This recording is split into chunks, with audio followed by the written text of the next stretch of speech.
ինչի թիրախավորեց Անդրանիկ Թևանյանը, որտեղ Անդրանիկ Թևանյանի բոլոր կանխատեսումները սկսած 2019 թվականից թե ինչ քաղաքականության կարաբերի հանգեցնի Նիկոլ Փաշինյանը կյանքի կոչվեց եւ Նիկոլ Փաշինյանը շատ լավ գիտի դրա մասին։ Ես հիշեցնեմ, որ հենց ձեր հյուրն էր Թևանյանը, ես կարող եմ ներկայացնել, ասենք օրինակ, տեսեք, քանի որ իրենք ֆիքսեցին, որ Հայաստանի իշխանությունները չունեն մոտեցում, պատկերացում նույնիսկ թե ինչպես պետք է վարվի Արցախի բանակցային գործընթացը եւ ինչ պետք է անի Հայաստանը, իրենք ներքաշեցին Հայաստանին Բոլտոնի պլանը։ 19 թվականին է կոմոտ եղել է հաստատությունը։ Մարտավարական թիրախը Իրանը, մանրադրամը Հայաստանը, Ադրբեջանի ստանալիք բոնուսը հակաիրանական գործընթացին միանալու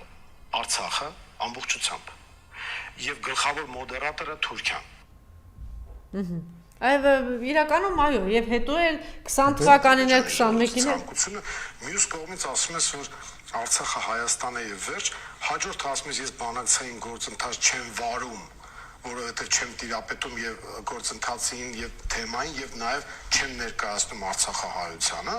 բայց նաեւ 2 օր առաջ հայտարարում ես, որ տեղի է ունենում բանակցային գործընթաց եւ բավական դինամիկ զարգացում։ Ուրեմն ինչ է, սա ինչ է կոչվում։ Սա միաժամանակ կոչվում է ստախոսություն, անգրագիտություն, պոպուլիզմ եւ շիզոֆրենիա։ Այս բոլոր հիվանդությունները միասին վերցրած մենք տեսնում ենք մի վիճակ, երբ որ բանակցային գործընթացը փաստացի հայտնվում է փակուղում, իսկ դա ավելացնում է, մեծացնում է պատերազմի։ Շատ լավ։ Հիմա ասեք ինչպես բերես Հիմա Նիկոլը տեսեք, պատերազմ։ սա այս ինտերվյուն քո հետ Թևանյանն արել է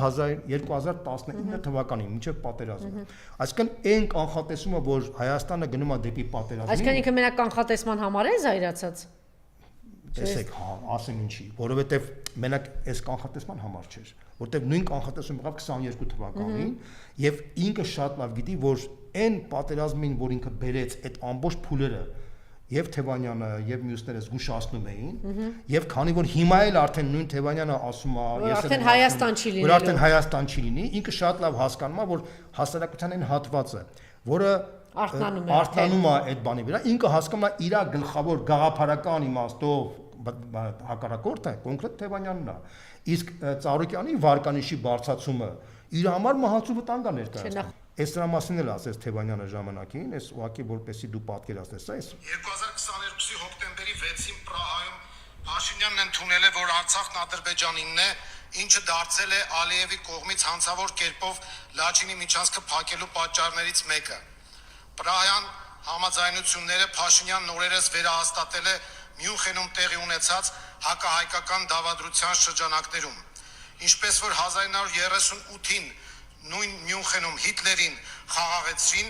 այնպես էլ 2023-ին Ալիևին են խաղաղեցնում։ Իշխող ուժն այժմ առաջնորդվում է Ղարաբաղն Ադրբեջան է եւ վերջ կարգախոսով, ինչին հաջորդել է Ալիևի կողմից Հայաստանն Արևմտյան Ադրբեջանը եւ վերջ ծրագրի հռչակումը։ Ես հիմա սա 22 թվականներ է ելույթը։ Ես հիմա հիշեցնեմ, երբ ինչի եմ դա ասում։ Տեսեք, Արևմուտքի համար կարևոր չէ թե այս տարածաշրջանում հայերը կլինեն թե կարևորը որ այս տարածաշրջանը զերծ լինի Ռուսաստանի ազդեցությամբ։ Կարևորը այս տարածաշրջանը Եվ քանի որ ռուսական բանակը կար Ղարաբաղում, ապա որպեսզի ռուսական բանակը դուրս գար, պետք էր Ղարաբաղը Նիկոլ Փաշինյանի շուրթերով հայտարարել, որ ինքը Ադրբեջանի տարածք է։ Շատ լավ, ասում ենք հաջորդ անձի։ Հիմա ավարտեմ, էլի։ Նիկոլ Փաշինյանը Պրահայում դա հռչակելով փաստացի կասկածի տակ ինքը կազմաքանդեց նոյեմբերի 9-ի համաձայնագիրը, որի արդյունքում փաստացի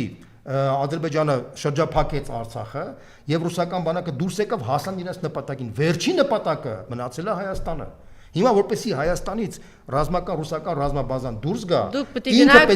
հունիսի 7-ին ինչ պիտի լինի։ Այո, հունիսի 7-ին որոշվելու է Հայաստանի։ Եվ այն մարդիկ ովքեր որ կներես, այն մարդիկ ովքեր որ մտածում են ասում են թե գիտեք ես մի բան ասեմ ձեզ, շատերը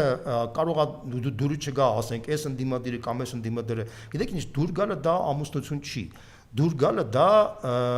քաղաքական կատեգորիա չի։ Մարդիկ երբեմն պետք է ընտրություն կատարեն չարի, վատի եւ վատթարագույնի արանքում, որտեվ կոնի վրա դրած է հարգելի ժողովուրդ, ձեր Հայաստանում ապրելու խնդիրը, ձեր երեխաների ապագայի խնդիրը, ձեր երեխաները կհայտնվեն,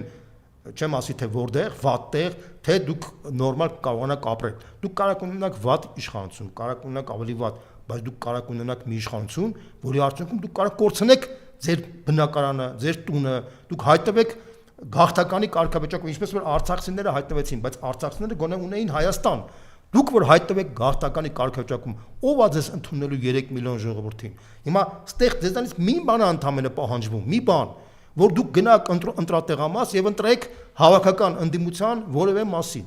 Ես քանի որ առաջարկ Հայաստանին միացած Մայր Հայաստանը միացել է Բարգավաճին, ես իհարկե կուզեմ որ դուք մեզ ընտրեք, բայց եթե դուք ուզում եք նաև այլ հավաքական ընդդիմության ինչ-որ մեկին ընտրեք, գնացեք իրան ընտրեք, խնդիր չկա։ Ես նույնպես եմ 말ում, երաշխարհված խաղաղության ամենաարարքայական, ամենաբացված ձևով ներկայացել է մեր քաղաքական թիմը։ Ես դրա համար էլ ինքը առավել նյարդայնացրել է Նիկոլ Փաշինյանին, դա էլ առավել թիրախ է դարձրել մեզ հենց դրա պատճառով։